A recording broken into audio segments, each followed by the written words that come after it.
ہم تو یہی کہتے ہیں انہیں جانا انہیں مانا نہ رکھا غیر سے کام، للہ الحمد میں دنیا سے مسلمان گیا، آج لے ان کی پناہ آج مدد مانگ ان سے، کل نہ مانیں گے قیامت میں اگر مان گئے۔ آج اعلیٰ حضرت امام اہل سنت کے تعلق سے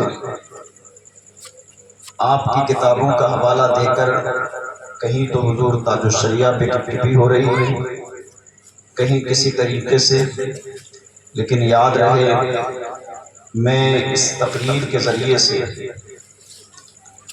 جمعے میں تو اکثر میں آپ کو بتاتا ہوں، لیکن اس کے ذریعے سے بھی میں آپ کو بتاؤں کہ تقریر سنا کرو تو سنی صحیح عقیدہ جو عالم ہو یا جس کی تقریر ہو اسی کی سنا کرو، ادھر ادھر والوں کی، اور خاص کر کوئی اگر حضور تاج الشریعہ کی بغاوت کرے یا وہ بھی آئے نا تو پھر اس تقریر کو مت سننا، چاہے بھلے اس میں اعلیٰ حضرت امام اہل سنت کا ذکر ہی کیوں نہ ہوتا ہو، اس لیے کہ وہ سچا اور پکا اہل سنت والجماعت سے تعلق اس کا ہو ہی نہیں سکتا ہے کہ جو اعلیٰ حضرت کا نام لے اور تاج الشریعہ سے بغض رکھے، اور جو تاج الشریعہ کا نام لے وہ حضور قائد ملت یعنی مفتی اسد رضا خان سے بغض رکھے۔ پتہ یہ چلا کہ اعلیٰ حضرت کا ماننے والا مفتی اعظم سے بھی پیار کرے گا، مفتی اعظم کے ماننے والا حضور تاج الشریعہ سے بھی پیار کرے گا، اور تاج الشریعہ کا ماننے والا مفتی اسد رضا خان یعنی قاضی القضات فی الہند سے بھی پیار کرے گا۔ یہ تو ایسا ہی ہو گیا کہ ہم باپ سے محبت کا دعویٰ کریں اور بیٹے کی عداوت کریں۔ ظاہر سی بات ہے کہ جب باپ کے دامن سے وابستہ ہے تو بیٹا اگر اس لائق ہے تو اس کی بھی تعریف و توصیف بیان کی جائے گی۔ یہ وہی اعلیٰ حضرت ہیں، آج زمانہ یوں ہی اعلیٰ حضرت نہیں کہتا ہے، دنیا کے لوگ آج اعلیٰ حضرت کو اعلیٰ حضرت اس لیے نہیں کہتے ہیں کہ وہ بریلی شریف کے رہنے والے ہیں، بلکہ اعلیٰ حضرت تو اس لیے کہتے ہیں کہ ساری زندگی انہوں نے مصطفیٰ کریم صلی اللہ تعالیٰ علیہ وسلم کی شان کو بیان کیا ہے۔ جب بھی سرکار کے اوپر کسی نے اپنے انگلی کو اٹھایا، جب بھی کسی نے اپنی زبان کو چلایا تو اعلیٰ حضرت امام اہل سنت نے اس کا منہ توڑ جواب دیا ہے۔ اور اعلیٰ حضرت کسی عام ذات کا نام نہیں ہے بلکہ علم کی چٹان کا نام امام احمد رضا ہے۔ چلیے گا آپ بریلی شریف سے یعنی کہ علی گڑھ کا سفر طے کیجئے گا۔ کیا دیکھتے ہیں کہ مولانا محمد حسین میرٹھی فرماتے ہیں کہ مسلم یونیورسٹی کے وائس چانسلر، کیا دیکھتے ہیں کہ آپ جرمنی یعنی دوسرے دیش میں جا کے، دوسرے ملک میں جا کے یعنی کہ آپ تعلیم حاصل کر کے آئے تھے، اب کیا دیکھتے ہیں کہ مسلم یونیورسٹی کے وائس چانسلر کا کہنا ہے کہ میں علم ریاضی پر کسی بات پر یعنی کہ شک و شبہ میں تھا، اشتباہ ہو گیا مجھے، یعنی کسی بات کو لے کر میں پریشان تھا۔ آپ فرماتے ہیں کہ جب میں پریشان تھا تو میں نے ارادہ کیا کہ کیوں نہ جرمنی جایا جائے، کیوں نہ دوسرے ملک میں جایا جائے اور اس مسئلے کے تحت کچھ نہ کچھ بات چیت کی جائے۔ لیکن کیا دیکھتے ہیں کہ سید سلیمان اشرف بہاری جو وہی مسلم یونیورسٹی میں یعنی کہ اردو کے دینیات کے پروفیسر تھے، انہوں نے جب بات چیت آپس میں ہوئی تو انہوں نے کہا کہ مولانا میں جرمنی جانا چاہتا ہوں۔ کہا کیوں جانا چاہتے ہو؟ کہا ایک مسئلے پر میں اٹک گیا ہوں علم ریاضی پر۔ لیکن کیا دیکھتے ہیں کہ سید سلیمان اشرف بہاری فرماتے ہیں اگر تمہیں مسئلے کا حل ہی کرانا ہے تو آپ جرمنی کیوں جانا چاہتے ہو، شہر بریلی شریف چلے جائیے گا، اعلیٰ حضرت امام اہل سنت کی بارگاہ میں چلے جائیے گا۔ اب آپ کہیں گے کہ قاری ظفر وہ مسلم یونیورسٹی کے وائس چانسلر اگر انہیں کسی علم ریاضی پر کسی مسئلے پر وہ اٹک گئے تو ظاہر سی بات ہے بدیش میں جانے کے بعد تو مسئلہ حل ہو جاتا، لیکن بریلی شریف کا اشارہ ہم نے نہیں کیا ہے بلکہ سید سلیمان اشرف بہاری آپ فرماتے ہیں کہ آپ اعلیٰ حضرت کی بارگاہ میں چلے جائیے گا۔ اور الحمدللہ آج بھی بریلی شریف میں کوئی کسی بھی طریقے کا مسئلہ لے کر آتا ہے، چاہے وہ طلاق ثلاثہ کے اوپر ہو یا چاہے کہ وہ دوسرے کسی بھی کوئی فتنہ یعنی کہ کھڑا ہو، کوئی بھی مسئلہ ہو، اس کو حل سب سے پہلے اگر کوئی کرتا ہے تو وہ خاندان اعلیٰ حضرت۔ آج بھی آپ دارالفتہ چلے جائیے گا، اگر طلاق کا مسئلہ ہو تب بھی جناب والا آپ کہاں جائیں گے؟ یہی کہیں گے کہ ہم بریلی شریف جائیں گے، وہاں سے فتویٰ لے کر آئیں گے۔ پتا کیا چلا کہ بریلی کل بھی ہمارا مرکز تھا، بریلی الحمدللہ آج بھی ہمارا مرکز ہے، اور الحمدللہ بریلی قیامت تک ہمارا مرکز رہے گا۔ ہزاروں آئے جنہوں نے مرکز کو بنانا چاہا، ہزاروں آئے جنہوں نے اپنے شہر میں مرکز کو کھولنا چاہا، ہم نے ان کی بات کو تسلیم کر لیا ہے، ہم نے مان لیا ہے کہ تم مرکز تو بنا سکتے کرتے ہو، لیکن الحمدللہ دعوے اور دلیل کے ساتھ یہ بات کہتا ہوں، مرکز تو آپ کسی بھی شہر میں کھول لیجئے گا، لیکن مرکز کے لیے اعلیٰ حضرت کی ضرورت پڑے گی، فتح رضویہ شریف کی ضرورت پڑے گی۔ بتاؤ احمد رضا کو کہاں سے لاؤ گے؟ فتح رضویہ شریف کو کہاں سے لاؤ گے؟ اگر کوئی ناپاک سازشیں تمہارے سامنے چلے تو اس کے منہ پر یہی کہنا، ہمارا جناب والا کل بھی اعلیٰ حضرت سے رشتہ تھا، آج بھی اعلیٰ حضرت سے رشتہ ہے، قیامت تک اعلیٰ حضرت سے رشتہ رہے گا۔ یہی بولی بولیں گے، انہیں جانا انہیں مانا، نہ رکھا غیر سے کام، للہ الحمد میں دنیا سے مسلمان گئے۔ نعرہ تکبیر، نعرہ رسالت، مذہب اہل سنت، مسلک اعلیٰ حضرت، فیضان اعلیٰ حضرت قاری محمد ظفر صاحب قبلہ، نعرہ تکبیر، نعرہ رسالت۔ سبحان اللہ۔ آج ہمیں بتایا جاتا ہے، تقریر کے ذریعے سے لوگ کلپ بیچتے ہیں، کلپ سناتے ہیں کہ صاحب یہ مولانا صاحب نے یہ تو جائز کر دیا ہے، یہ مولانا صاحب تو کہہ رہے ہیں یہ جائز ہے، یہ جائز ہے، یہ جائز ہے۔ سمجھ رہے ہیں؟ کوئی ڈھول کا حوالہ دیتا ہوا نظر آتا ہے، کوئی محرم کا حوالہ دیتا ہوا نظر آتا ہے، کوئی ناچنے کو جائز کر رہا ہے، کوئی ڈھول کو جائز کر رہا ہے، لیکن سمجھ لیجئے گا الحمدللہ ہم کل بھی اعلیٰ حضرت والے تھے، آج بھی اعلیٰ حضرت والے ہیں۔ یہ الگ بات ہے کہ ہم گناہگار ہیں، ہم سیاہ کار ہیں، بدکار ہیں، لیکن ہم وہی بولی بولتے ہیں جو اعلیٰ حضرت کی بولی ہے، ہم وہی بولی بولتے ہیں جو مصطفیٰ رضا خان کی بولی ہے، ہم وہی بولی بولتے ہیں جو مرشد گرامی حضور تاج الشریعہ کی بولی ہے۔ اور دیکھیے گا اعلیٰ حضرت امام اہل سنت، جس کو بھی آپ دیکھو کہ آپ کا نام اگر کسی محفل میں لیا جائے اور اعلیٰ حضرت کا نام سننے کے بعد چہرے کا جغرافیہ اگر بگڑ جائے، چہرے کا جغرافیہ اگر بگڑ جائے اور چہرے پر مسکراہٹ نہیں آئے، چہرے کا رنگ جو ہے نا وہ بدلنے لگے، تو سمجھ لینا کہیں نہ کہیں اس کے عقیدے میں کھوٹ ضرور ہے۔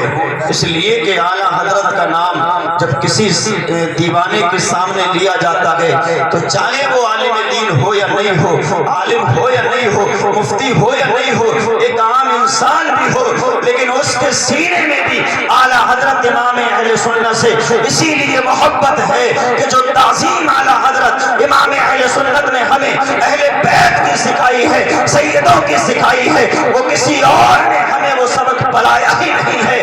ہزاروں لوگوں نے چاہا کہ ہم اپنے طریقے سے سکھا دیں، لیکن جب ہم نے ان کو دیکھا، جب ہم نے ان کی کتابوں کو دیکھا، پھر اعلیٰ حضرت امام اہل سنت کی کتاب کو اٹھایا، ہدایت کے بخشش کا مطالعہ کیا، اور مطالعہ کرنے کے بعد اس میں سے جب وہ نعت پڑھی، اعلیٰ حضرت فرماتے ہیں صبح طیبہ میں ہوئی بٹا کے بارہ نور کا، صدقہ لینے نور کا، آیا ہے تارا نور کا، اور تیری نسل پاک میں ہے بچہ بچہ نور کا، تو ہے اے نور تیرا سب گھرانہ۔ اس لیے کہ یہ دنیا کے شاعروں کو ایک طرف جمع کر لیجئے گا اور اعلیٰ حضرت کے شعر کو ایک طرف جمع کر لیجئے گا، سمجھ رہے ہیں؟ اور اعلیٰ حضرت فرماتے ہیں وہ کمال حسن حضور ہے کہ گمان نفس جہاں نہیں، یہی پھول خار سے دور ہے، یہی شمع ہے کہ دھواں نہیں، بخدا خدا کا یہی ہے در، نہیں اور کوئی مفر مقر، جو وہاں سے ہو یہی یہاں کے ہو، جو یہاں نہیں تو وہاں نہیں۔ اعلیٰ حضرت امام اہل سنت کے تعلق سے سید سلیمان اشرف بہاری فرماتے ہیں مسلم یونیورسٹی کے وائس چانسلر سے کہ ایسا کریں کہ آپ جرمنی نہ جائیں بلکہ بریلی شریف چلے جائیں۔ تو انہوں نے کہا مولانا کیا بات کرتے ہو، جن کا تم نام لیتے ہو انہوں نے دوسرے ممالک کے کالج کی بہت دور کی بات ہے، انہوں نے اپنے شہر کے کسی کالج میں پڑھائی نہیں کی ہے، وہ کیا علم ریاضی کا مسئلہ حل کریں گے، لیکن کیا دیکھتے ہیں کہ جو علم والا بندہ ہوتا ہے اسے بے چینی ہوتی ہے۔ کچھ دنوں کے بعد، دو چار دن کے بعد پھر انہوں نے کہا کہ میں جرمنی جانا چاہتا ہوں. پھر سید سلیمان اشرف بہاری فرماتے ہیں کہ میں نے کہا کہ جب وہاں جانا ہے تو کیوں نہ بریلی شریف چلے جائیے گا. 3 مرتبہ آپ فرماتے ہیں میں نے کہا کہ علی گڑھ سے سیدھی ٹرین بریلی شریف کے لیے جاتی ہے, کم سے کم آپ جرمنی چلے جانا. میں آپ کو منع نہیں کر رہا ہوں, لیکن اس سے پہلے ایک بار آپ اعلیٰ حضرت امام اہل سنت کی بارگاہ میں ہو کر آئیے گا. اب کیا دیکھتے ہیں کہ مسلم یونیورسٹی کے وائس چانسلر نے انہوں نے کہا ٹھیک ہے سید صاحب آپ چلیے گا. علی گڑھ سے سفر کیا اور سفر کرنے کے بعد محررہ مقدسہ کی سرزمین پر پہنچے. کیا دیکھتے ہیں کہ محررہ مقدسہ کی سرزمین پر پہنچنے کے بعد سید مہدی حسن کو جو اعلیٰ حضرت امام اہل سنت کے پیر و مرشد بھی ہیں وہاں پر, کیا دیکھتے ہیں کہ ان کو لیا اور لینے کے بعد بریلی شریف تشریف لے کر آئے. ان دنوں اعلیٰ حضرت امام اہل سنت کی طبیعت علیل تھی. جب بتایا گیا, خبر پہنچائی گئی کہ محررہ مقدسہ سے پیر زادے آئے ہیں, کیا دیکھتے ہیں کہ اعلیٰ حضرت باہر تشریف لے کر آئے اور ان کی تعظیم کی. خیریت کو پوچھا, مسلم یونیورسٹی کے وائس چانسلر جو ساتھ میں تھے ان سے بھی یعنی کہ خیریت پوچھی, اور جب ان کا حال پوچھا تو انہوں نے کہا کہ حضور ہاں سب خیریت ہے لیکن کوئی مسئلہ ہے, اس مسئلے کے تحت ہم آپ کے یہاں پر آئے ہیں. اعلیٰ حضرت امام اہل سنت نے فرمایا بتاؤ کیا مسئلہ ہے. انہوں نے کہا حضور وقت کی ضرورت ہے. اعلیٰ حضرت نے فرمایا کم سے کم بیان تو کرو. اب کیا دیکھتے ہیں کہ مسلم یونیورسٹی کے وائس چانسلر نے جب اپنے مسئلے کو حل یعنی کہ سوال کو بیان کیا تو کیا دیکھتے ہیں کہ وہ خود فرماتے ہیں کہ جب میں نے اعلیٰ حضرت امام اہل سنت کی بارگاہ میں اپنی اس بات کو رکھا تو ایسا لگا تھا, میں نے سنا تھا کہ علم لدنی ہوتا ہے, لیکن آج احمد رضا کے اندر میں نے دیکھ لیا. مسلم یونیورسٹی کے وائس چانسلر کہتے ہیں مجھے ایسا لگا جیسے امام احمد رضا خان فاضل بریلوی کی بارگاہ میں پہنچنے سے پہلے یہ اسی کتاب میں یعنی کہ اسی مسئلے کے تحت اسی مسئلے کا جواب دیکھ رہے تھے. کتاب کا جیسے یہ مطالعہ فرماتے ہو, میں جیسے ان کی بارگاہ میں پہنچنے کے بعد میں نے سوال کو رکھا, فوراً امام احمد رضا خان نے اس کا جواب عطا فرما دیا. پتہ یہ چلا, آپ فرماتے ہیں میں نے سنا تھا علم لدنی ہوتا ہے لیکن آج میں نے دیکھ بھی لیا. یہ شان ہے امام احمد رضا خان فاضل بریلوی کی, اس لیے کہ ساری زندگی جس نے مصطفیٰ کریم کی شان میں اپنے گزار دی ہو, دیوانے یوں پکار کر کہتے ہیں احمد رضا کی طرح ہر کسی کی شان تھوڑی ہے, فتاوی رضویہ لکھنا اتنا آسان تھوڑی ہے. یعنی جناب والا اعلیٰ حضرت امام اہل سنت کو جو لوگ نہیں مانتے ہیں, اگر کسی مسئلے پر اٹک جائے, آج وہ کہتے ہیں کہ فتاوی رضویہ شریف کو اٹھا لیا جائے. جو لوگ حضور تاج الشریعہ کو نہیں مانتے ہیں وہ بھی یہ کہتے ہوئے نظر آتے ہیں کہ فتاوی تاج الشریعہ کا مطالعہ کیا جائے. اور الحمدللہ ثم الحمدللہ میں تو یہ بات دعوے اور دلیل کے ساتھ کہتا ہوں کہ فتاوی رضویہ شریف اعلیٰ حضرت امام اہل سنت کی کرامتوں میں سے ایک کرامت کا نام ہے, لیکن فتاوی تاج الشریعہ بھی تاج الشریعہ کی کرامتوں میں سے ایک کرامت کا نام ہے. اور دوسری کرامت کا نام الجامعۃ یعنی جامعۃ الرضا ہے, اور تیسری کرامت کا نام مفتی اسد رضا خان ہے. اس لیے کہ جب حضور تاج الشریعہ کا انتقال نہیں ہوا تھا تو میں نے حضور قائد ملت کو دیکھا تو حالات الگ تھے, کیفیت الگ تھی, لیکن جب مرشد کا انتقال ہو گیا اس کے بعد میں تو اب ایسا لگتا ہے کہ جیسے حضور قائد ملت پہ نظر پڑتی ہے ایسا لگتا ہے وہ حضور کو دیکھ رہے, حضور تاج الشریعہ کو دیکھ رہے. یہ ولیوں کی شان ہوتی. اور میرا تو مشورہ بھی یہ ہے کہ اگر مرید بھی ہویا کرو نا تو جان لیا کرو, کسی پڑھے لکھے سے مشورہ لے لیا کرو. ہاں ادھر ادھر بہت سارے لوگ گھوم رہے ہیں, چھمائی والے پیر بہت گھوم رہے ہیں, ایسوں کے ہاتھ میں ہاتھ دینے کی ضرورت نہیں ہے. ان جلسوں سے ان محفلوں سے یہ سبق حاصل کیا کرو کہ پوچھ لیا کرو کہ کس سے مرید ہونا ہے. جو شریعت کا پابند ہو اور چاہے وہ سید ہو یا غیر سید ہو, بس اس کے لیے شرط یہ ہے کہ وہ اعلیٰ حضرت کا وفادار ہو. سمجھ لیجئے گا آپ اس کے ہاتھ میں ہاتھ دے دیجیے. اور اعلیٰ حضرت کا اگر وفادار نہیں ہے اور غدار اعلیٰ حضرت ہے, چاہے کتنی بڑی پگڑی باندھ کر آئے, کتنا بڑا جبہ پہن کر آئے, سمجھ لیجئے گا وہ آپ کے ایمان پر ڈاکہ ڈال رہا ہے. آپ کا نہ عقیدہ سلامت رہے گا نہ ایمان سلامت رہے گا. عقیدہ اور ایمان تبھی سلامت رہے گا جب آپ اعلیٰ حضرت امام اہل سنت کے دامن سے وابستہ رہیں. ایک مرتبہ درود درود شریف پڑھ کر سنائیے گا. اللہ رب محمد صلی اللہ علیہ وسلم صلی اللہ علیہ وسلم صلاۃ و سلام علیک یا رسول اللہ یا رسول اللہ صلی اللہ تعالی علیہ وسلم. مکاشف القلوب کے اندر لکھا ہے کہ ایک مرتبہ سرکار صلی اللہ تعالی علیہ وسلم مدینہ پاک کا حال یہ تھا کہ لوگ دن میں نہیں نکلتے تھے اور خاص کر دوپہر کے وقت نہیں نکلتے تھے. تو بہت ضروری کوئی کام ہوتا تھا تب نکلتے تھے.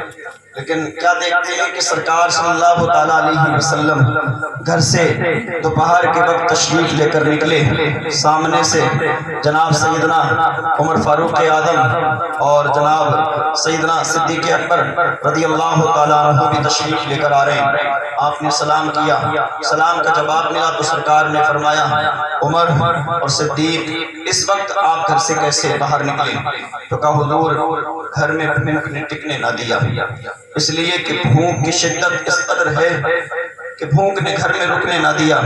لیکن پھر آپ نے سوال کیا یا رسول اللہ صلی اللہ تعالیٰ علیہ وسلم ہمیں تو بھوک نے گھر میں ٹکنے نہ دیا، لیکن یا رسول اللہ آپ اس وقت کس طریقے سے گھر سے باہر تشریف لے کر آئے؟ تو سرکار مسکرائے اور مسکرا کر فرمایا عمر اور صدیق جو حال تمہارا ہے نا وہی حال میرا بھی ہے. پتہ یہ چلا سرکار فرماتے ہیں مجھے بھی بھوک نے گھر میں ٹکنے نہ دیا. چلتے چلتے یعنی کہ سرکار کے پیچھے پیچھے جناب سیدنا صدیق اکبر اور جناب حضرت عمر فاروق اعظم ہیں. کیا دیکھتے ہیں کہ ایک انصاری کے مکان پر پہنچے، آواز دی اور جب آواز دینے کے بعد آپ اندر تشریف لے کر گئے تو معلوم یہ چلا کہ جب وہاں پر آپ بیٹھنے کے بعد ان کو یاد فرمایا تو ان کی بیوی نے کہا یا رسول اللہ وہ کھجوروں کے باغ میں کھجور توڑنے کے لیے گئے ہیں، یا رسول اللہ آپ تشریف رکھیے گا. جب سرکار وہاں بیٹھتے ہیں بیٹھنے کے بعد کچھ دیر کے بعد وہ صحابی بھی تشریف لے کر آ گئے.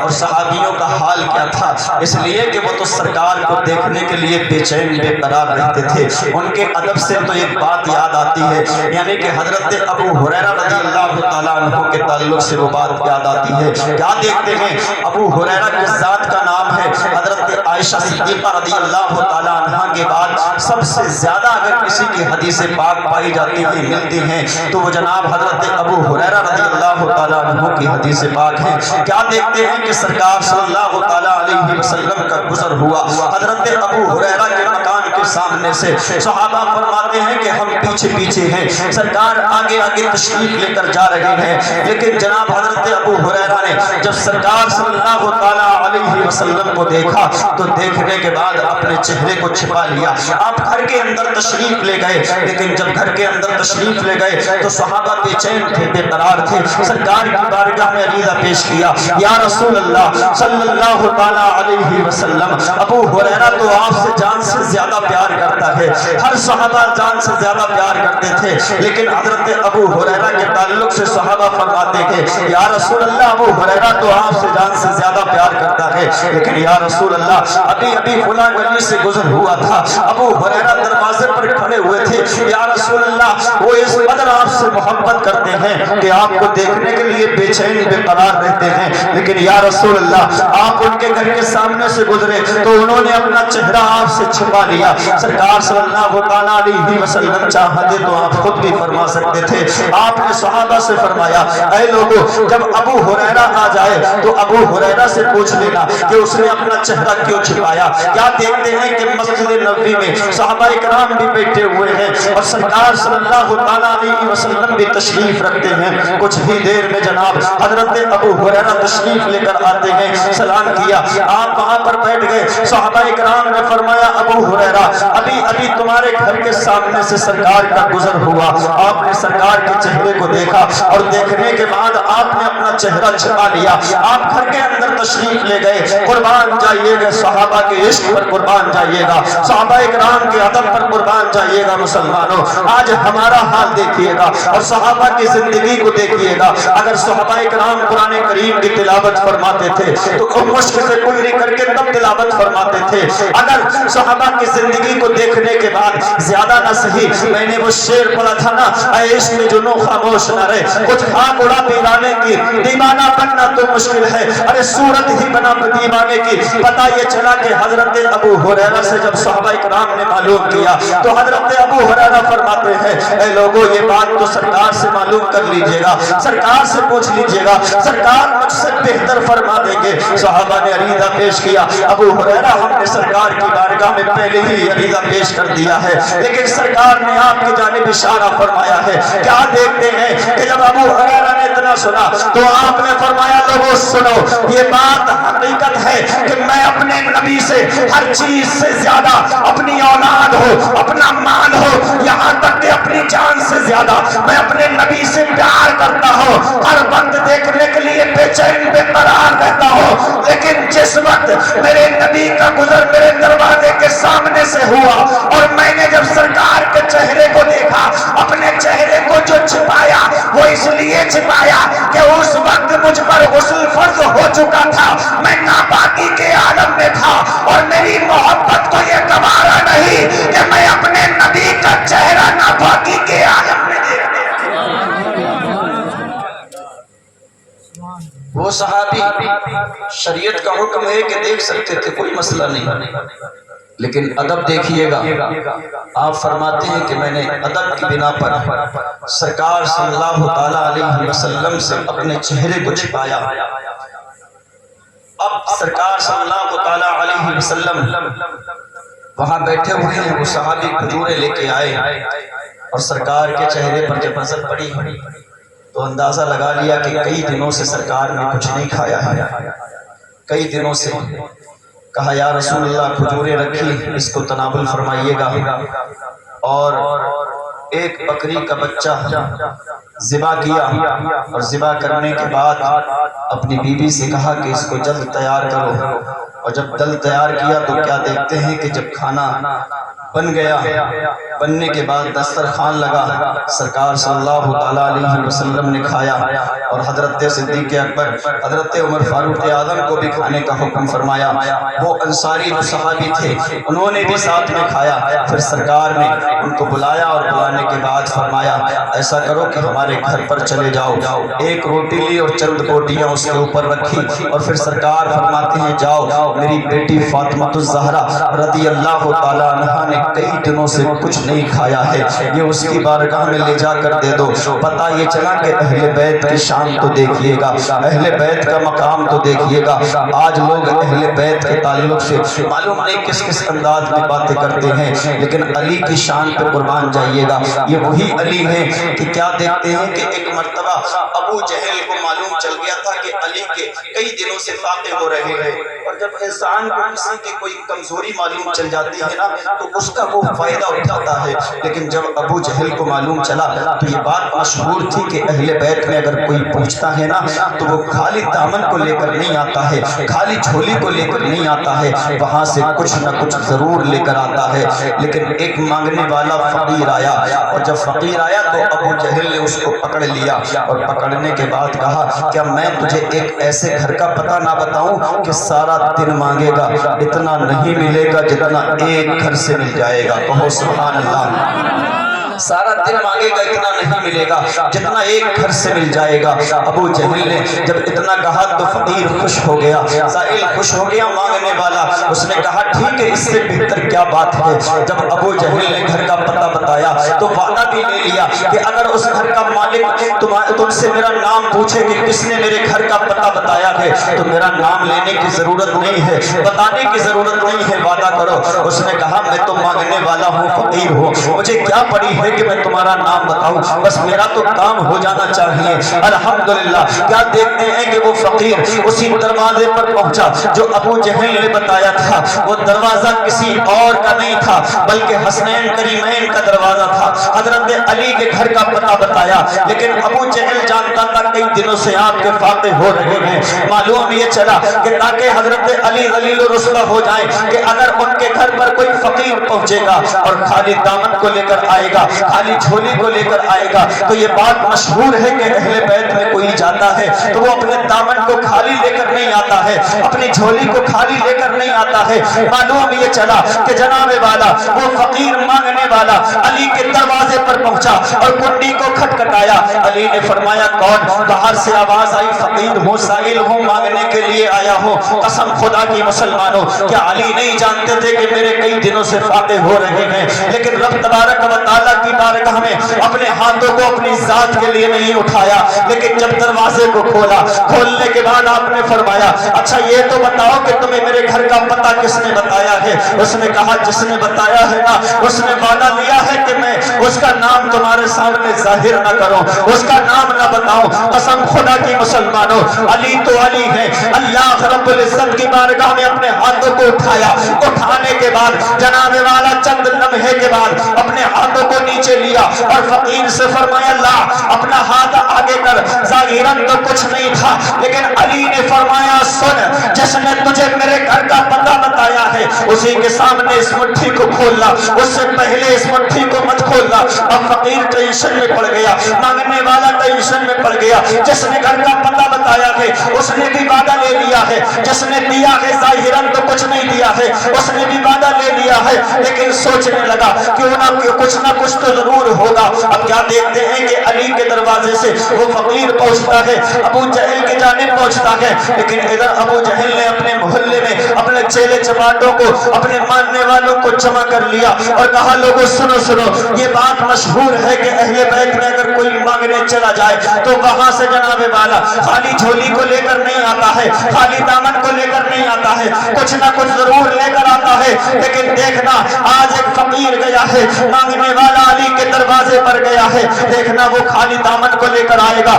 خالی جھولی کو لے کر آئے گا. کیا دیکھتے ہیں کہ تمام چلے چپاٹے جمع ہے, لیکن کچھ دیر میں ابو جہل دیکھتا ہے کہ وہ فقیر آتا ہے بڑی تیزی کے ساتھ. ابو جہل نے آواز دی کہ بتاؤ وہاں سے کیا ملا ہے, لیکن فقیر خاموش ہے, اس لیے کہ علی نے فرمایا جب تک یعنی کہ میرے گھر کا جس نے تمہیں پتہ بتایا ہے اسی کے سامنے اس مٹھی کو کھولنا, اس سے پہلے کسی کے سامنے نہ کھولنا. ابو جہل نے پھر دور سے آواز دی بتاؤ وہاں سے کیا ملا ہے, کتنا ملا ہے؟ فقیر خاموش ہے. جب اس کے جیلے چپاٹوں کے قریب آ گیا تو ابو جہل کے سامنے اس فقیر نے کہا تم نے جو گھر کا پتہ بتایا تم نے بھی وعدہ لے لیا, اور دینے والے نے ظاہراً تو کچھ نہیں دیا لیکن اس نے بھی وعدہ لے لیا ہے, معلوم نہیں دیا کیا ہے, بس اتنا کہا ہے جس نے میرے گھر کا پتہ بتایا ہے اسی کے سامنے مٹھی کو کھولنا. اور جب اس فقیر نے مٹھی کو کھولا تو اس میں ایک لاجواب ہیرا نکلا.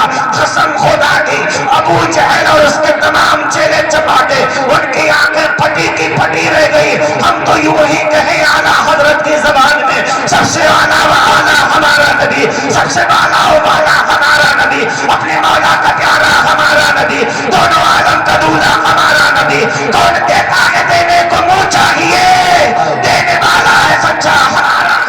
نعرہ تکبیر, نعرہ رسالت, نعرہ غوثیت, مسلک اعلیٰ حضرت جس نے میلاد النبی, نعرہ تکبیر, نعرہ رسالت. ماشاءاللہ ماشاءاللہ.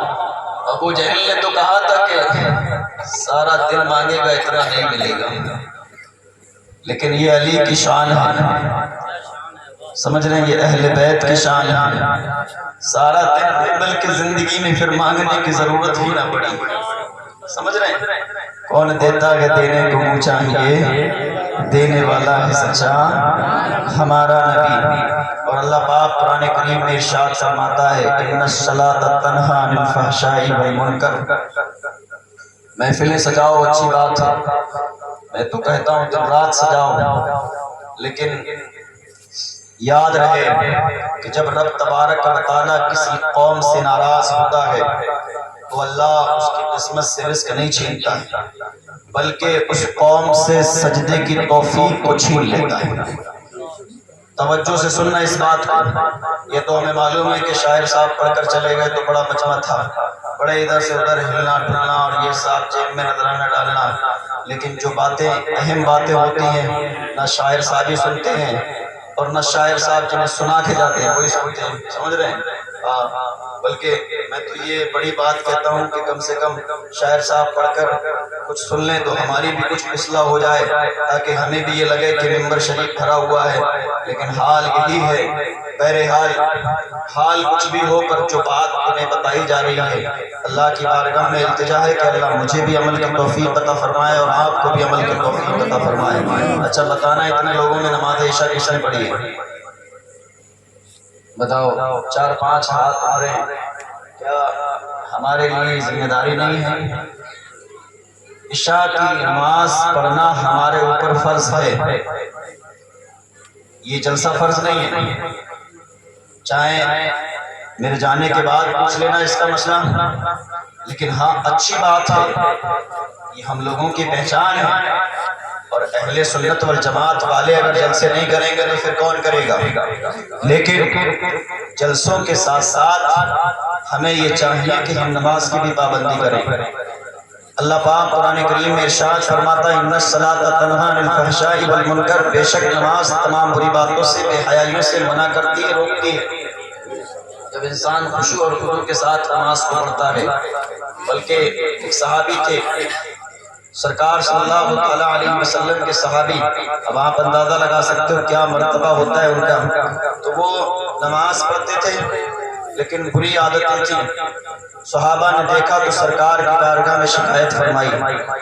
سرکار کی بارگاہ میں شکایت فرمائی، یا رسول اللہ صلی اللہ تعالیٰ علیہ وسلم، فلاں شخص یا رسول اللہ آپ کے پیچھے نماز پڑھتا ہے، 5 وقت بجماعت پڑھتا ہے، لیکن یا رسول اللہ بری عادتوں کو نہیں چھوڑتا ہے، بری باتوں کو نہیں چھوڑتا ہے. سرکار نے فرمایا ایک نہ ایک دن انشاءاللہ نماز کے صدقے تو فیض سے برے کاموں کو چھوڑ دے گا، بری عادتوں کو چھوڑ دے گا، بری باتوں کو چھوڑ دے گا. لیکن کیا دیکھتے ہیں کہ کچھ دنوں کے بعد پھر وہی صحابہ اکرام سرکار صلی اللہ تعالیٰ علیہ وسلم کی بارگاہ اقدس میں تشریف لے کر آئے، اور آنے کے بعد عریضہ پیش کیا، یا رسول اللہ صلی اللہ تعالیٰ علیہ وسلم، ہم نے جس کی آپ سے شکایت فرمائی تھی یا رسول اللہ اس نے برے کاموں کو چھوڑ دیا ہے، بری عادتوں کو چھوڑ دیا ہے. سرکار مسکرائے اور مسکرا کر فرمایا میں نے کہا ہے نا کہ میرے رب نے فرمایا تھا ان الصلاۃ تنہی عن الفحشاء والمنکر، بے شک نماز تمام بری باتوں سے بے حیائیوں سے منع کرتی ہے. جب انسان خشوع اور خضوع کے ساتھ نماز کو ادا فرماتا ہے. آج پریشانیوں کا سبب کیا ہے؟ آخر ہم کسی نہ کسی مسئلے میں الجھ جاتے ہیں، کسی نہ کسی بیماری میں پھنسے ہوئے ہیں. کبھی آپ یہ تو سوچئے گا نماز فجر میں جائیے گا مسجدوں کا حال دیکھیے گا، نماز ظہر میں جائیے گا مسجدوں کا حال دیکھیے گا. ہماری مسجدیں آج پہلے کے دور میں مسجدیں کچی تھی تو نمازی زیادہ تھے، آج کے دور میں الحمدللہ ساری فیسلٹی ملتی ہے مسجد کے اندر، لیکن پھر بھی ایک سب ظہر میں نہیں ہو پاتی ہے مشکل سے. اس کی وجہ کیا ہے؟ انسان خالی چوراہے پر کھڑا رہے گا، کرانے کی دکان پہ ادھر ادھر کی باتیں تو کرتا رہے گا، فری کے فتوے تو دیتا رہے گا. لفظ فتوے میں یہ نہیں معلوم کہ کتنے لفظ آتے ہیں فتوے میں، بس فتوے سے انسان نیچے نہیں اترتا ہے. خدا را کسی کے اوپر فتویٰ لگانا یا نہ لگانا یہ الگ بات ہے، یہ مفتیوں کا کام ہے، یہ دارالافتاؤں کا کام ہے. ہمارا کام تو یہ ہے کہ اگر ظہر میں ہمیں وقت ملے تو ظہر میں ہمیں نماز ادا کر لینی چاہیے، اگر فجر میں ہمیں وقت ملے تو فجر میں ہمیں نماز ادا کر لینی چاہیے. اور وقت ملے کیسے؟ اس لیے کہ نکالنا پڑے گا. اور میں تو ان ماں باپوں سے بھی گزارش کرتا ہوں جو نماز میں پہنچتے ہیں اور اپنی اولاد کو نماز کی دعوت نہیں دیتے ہیں، بلکہ ان کے لیے بھی یہ ضروری ہے ان سے بھی میدان محشر میں پوچھا جائے گا. تربیت میں یہ بھی شامل ہے کہ جب تم خود نماز پڑھتے ہو تو اپنے بچے کو بھی نماز کی دعوت دو. اور لوگ کہتے ہیں مولانا صاحب ہمارا بچہ دیر سے آیا تھا اس لیے کہ جاب کرتا ہے، وہ اٹھ نہیں پاتا ہے، آنکھیں نہیں کھلتی ہیں. آپ اندازہ لگائیے گا کون سی گہری نیند میں سو گیا ہے. اگر ابھی ابھی تمہارے گھر میں آگ لگ جائے اور تمہارا لخت جگر کمرے کے اندر سوتا ہو تو بتاؤ